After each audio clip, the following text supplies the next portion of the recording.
the fundamental question of how to build a state is one of the fundamental questions of social science, and that's why I can't walk away from it. And it is an immediate practical concern to interveners in a state-building emergency. And that a place like this in Oxford is a good place to start a conversation about setting appropriate standards.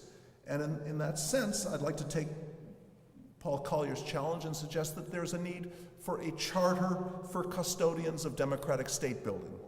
So the first principle was with the broadest possible multinational supervision, inviting in the United Nations and regional organizations and whoever else, the intervening powers should sponsor a broadly representative interim National Assembly. Point one. Point two, the national executive ministers, the first ones can be appointed by the intervening powers, yes, but thereafter they should be responsible to this assembly in a parliamentary system with constructive no confidence votes.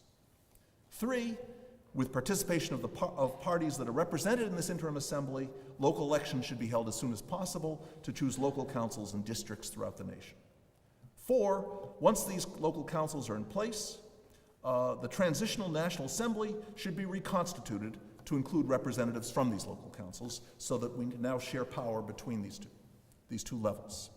Five, the funds, which are maybe first going to come from the foreign interveners and foreign donors, must be allocated transparently to both to the local councils and the national executive in some balance, maybe 2/3 to the national executive, 1/3 to the local councils, or 20% to the municipal governments, 20% to the provincial governments, and 60%, I don't know, but some formula. Foreign donors must work with the National Finance Ministry to give the people of the country a full accounting of the funds that have been spent at all levels of government. And six, this is a novel, this has nothing to do with anything I've said before, except, but damn it, here's a good idea.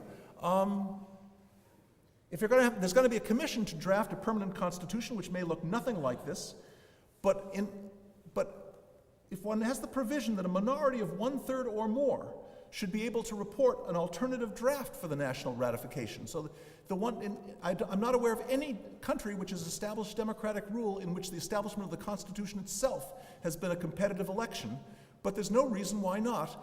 And the threat typically what happens in constitutional conventions is somebody, maybe it's George Washington or James Madison, controls the document, and people kind of have to negotiate to get the document changed, or else we just don't have an agreement.